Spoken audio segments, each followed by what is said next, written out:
Hello everyone, I'm Renown Zero. We are back again talking about the Acolyte actress Jodie Turner-Smith accusing Star Wars fans of racism and charges Disney with failing to protect them from the alleged racism. That's right, Big Brother Disney has to protect your fifis from quote-unquote racism because people simply didn't like your terrible show, are glad that it's canceled, and the supposed racism that you claim is out there.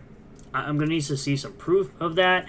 But we're going to get into this article, of course, from that part place that says the Acolyte actress Jodie Turner-Smith accuses Star Wars fans of ism and charges Disney with failing to protect actors from the alleged racism. The Acolyte actress Jodie Turner-Smith, who played Mother Anicia, that sounds like a terrible name in my opinion, on the show accused Star Wars fans of racism and charged Disney with failing to protect actors in the show from such alleged racism. You know, kind of like that one chick, Amanda whatever her name was, and how she put out that video calling Star Wars fans bad people for some weird reason in a very cringe video. Speaking of glamour in the wake of the show being canceled after the first season due to low ratings, Turner-Smith stated, quote, Disney's gotta stop doing this thing where they don't say anything when people are getting effing dogpiled on the internet with racism and BS. Again, no one was really getting dogpiled at all. Probably most likely wasn't even actual Star Wars fans. It was just random trolls on the internet. Trolls exist. You gotta learn to deal with it. You know, mute, block, or just simply get off the internet. It's not that hard. She added, "It's just not fair to not say anything. It's really unfair." Terrible. Turner-Smith continued, quote, "It would just be nice if the people that have all the money were showing their support and putting their feet down." Yeah, it's kind of like how they almost never mentioned James Earl Jones' birthday, and said that we stand with the real Star Wars fans. Say this is unacceptable. You're not a fan if you do this. Make a really big statement and just see if any money leaves. I mean, the money left a long time ago when people canceled Disney Plus for standing up for Gina Carano like I did. I bet you it won't, because people of color, and especially black people, make up a very large percentage of buying power. No, they do not. Let's stop. Just stop, bro. Stop. Majority of people that are in the Star Wars fandom are white, actually. You are incorrect. She asserted. They might find that it's actually more lucrative for them, but everyone's using woke like it's a dirty word. Because it is. It absolutely is. Woke is a dirty word. Bishop Barry, in an interview with Angelus News, explains, quote, the advocates of the so-called woke ideology today have not been shy about articulating the philosophical underpinnings of their perspective. They do indeed find inspiration in Marx, Nietzsche, Sartre, Derrida, and Foucault, among others. A lot of names I'm not good at pronouncing. Sorry about that. From these modern and postmodern thinkers, they derive a number of principles. He continued, first, they advocate a deeply antagonistic social theory whereby the world is divided sharply into the two classes of oppressors and oppressed. Second, they relativize moral value and see classical morality as an attempt by the ruling class to maintain itself in power. More white supremes, I guess. Third, they focus not so much on the individual as on racial and ethnic categories, and hence they endorse the idea of collective guilt and recommend a sort of reverse discrimination to address the injustices of the past. Fourth, they tend to demonize the market economy and institutions of democracy as part of a superstructure defending the privileged. Yeah, because more white privilege, it does not exist. Fifth, they push toward equity of outcome throughout the society rather than equality of opportunity, he added. And finally, wokeism employs divisive and aggressive strategies of accusation that are contrary to the gospel demand to love our enemies.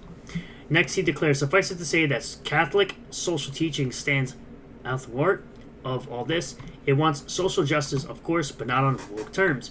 Its heroes are not these people, but rather Isaiah, Amos, Jeremiah, Jesus, the Lord, Ambrose, Aquinas, and Teresa of Calcutta. Furthermore, Disney and Lucasfilm have made public statements as Turner-Smith suggests, and her thesis was proven false. Well, I knew about this. Back in 2022, following the premiere of Obi-Wan Kenobi, of the Obi-Wan Kenobi series on Disney Plus, the company posted on X, "We are proud to welcome Moses Ingram to the Star Wars family and excited for Reva's story to unfold." With a character that nobody liked, with toys that nobody bought, If anyone intends to make her feel in any way unwelcome, we have only one thing to say: we resist. In a subsequent post, it added, there are more than 20 million sentient species in the Star Wars galaxy. Don't choose to be a racist. Yeah, okay. But yet you barely used any of those species in your garbage trilogy. The show's executive producer and Obi-Wan Kenobi actor, Ewan McGregor, also made a car video that was published to the official Star Wars account. In the video, he stated, quote, "It seems that some of the fan base from this influential fan base have decided to attack Moses Ingram online and send them the most horrendous DMs, and I heard some of them this morning, and it just broke my heart." Which they presented like 2 DMs of just random troll accounts. Moses is a brilliant actor. No, she's not. Brilliant woman? Debatable. And she's absolutely amazing in this series. No, nobody cared about this character. That's why nobody bought her lightsaber. Nobody bought her toys. McGregor added, "She brings so much to the series." No, she doesn't. She brings so much to this franchise. Absolutely not. She's absolutely terrible. Starkiller is a much better character, and he's a video game character. And it just sickened me to my stomach to hear this had been happening. I just want to say, as the leading actor in the series, as the EP on the series, that we stand with Moses. He continued, "We love Moses, and if you're sending her bullying messages, you're no Star Wars fan. In my mind, there's no place for racism in this world, and I totally stand with Moses." The ratings for Obi-Wan Kenobi declined throughout the season. While the series had, at the time, the most watch time for a Disney Plus original series of 950 million minutes viewed for its 2-episode premiere, subsequent weeks showed a steady decline, because it absolutely destroyed the character of Obi-Wan Kenobi. By the week of the show's finale episode, which released on June 22nd, the show only garnered 860 million minutes. By the following week, the show did not even chart on Nielsen's top 10 list. The lowest ranked show for that week was Ozark, which had 330 million minutes. That means Obi-Wan Kenobi in the week following the series finale had less than 300 million minutes viewed. If you compare that to the Mandalorian Season 2 finale, it originally charted on Nielsen with 1.336 billion minutes viewed.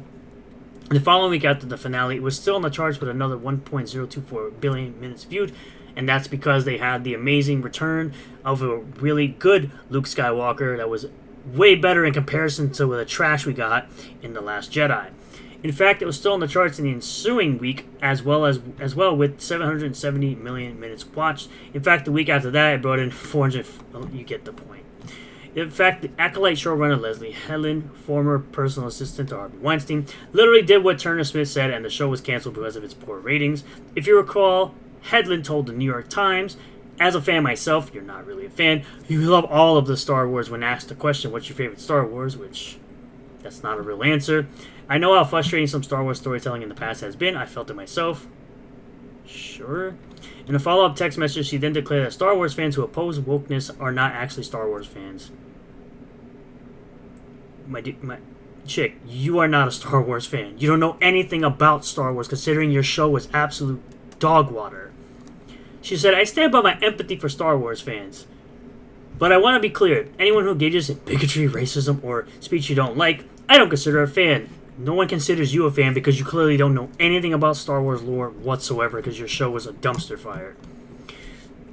Nevertheless, Turner Smith continued, "Opinions change. What's in vogue changes. We're going to get there at some point to that place where people stop having a stick up their arse about people of color being a part of IPs that were created by white people. No one had a problem with this in 1980, you dumb individual.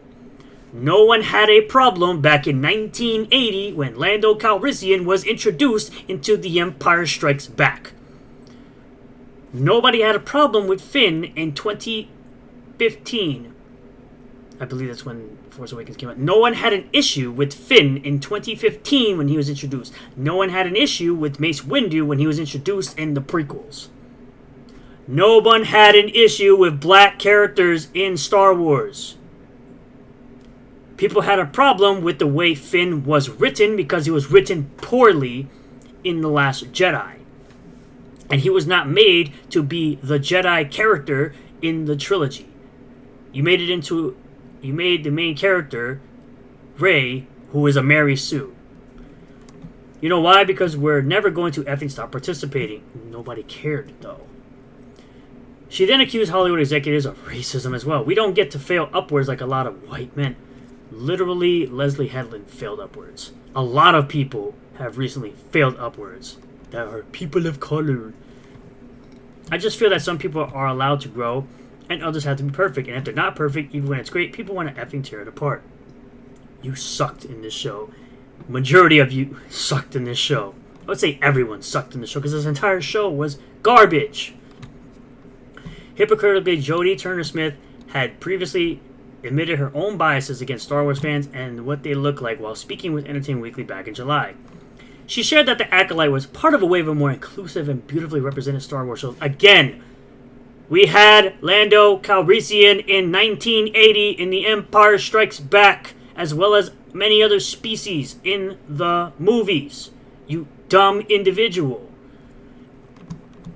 So that felt really cool. I can see myself, even though there's been black people in the movie in Star Wars forever. And I felt the importance of that, especially in some of the stuff that I got to where everyone really was excited about what they were seeing and what that would maybe mean for different fans. Fans that don't necessarily look like what you normally think the traditional Star Wars fans looks like. There are old videos online that had fans of every color, creed, and religion, I'm sure, that enjoyed the original trilogy back when they were released in 1977, 1980, and 1983.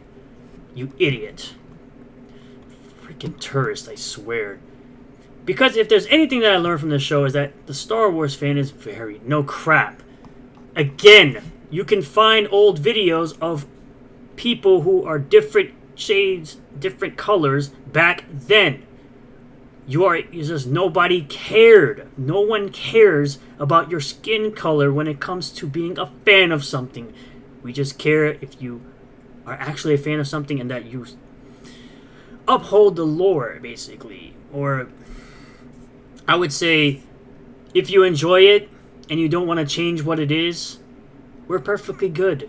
We don't like these fake people who are in fandoms that are tourists that claim that they like something, but yet they want to change what it has always been. And that is the major issue with people like you, with people like Leslie Headland. Y'all want to change what Star Wars has always been. Diverse without even trying, without even thinking about it. We didn't have to insert black people or people of color into stuff just to have people of color in it. No diversity for diversity's sake, no diversity of thought. Again, I'm probably saying it for like the third or fourth, maybe even fifth time. Nobody cared about Lando Calrissian being in The Empire Strikes Back in 1980, or matter of fact, even in Return of the Jedi back in 1983. And nobody cared about Mace Windu being in the prequels because they were written well, they were acted well, unlike the garbage we get today with people like you. So stop trying to play victim when your show sucks and your show gets canceled because it sucks and nobody cares to watch it. Thank you all for checking out this video. I really do appreciate all the new subscribers, returning subscribers, new viewers, and returning viewers. If you do like this video, hit the like button, comment below if you feel about this, subscribe for more content, hit the bell for notifications, set the bell to all. That way you'll get a notification anytime I post a new video or go live on this channel, and I'll see you all in the next one. Peace.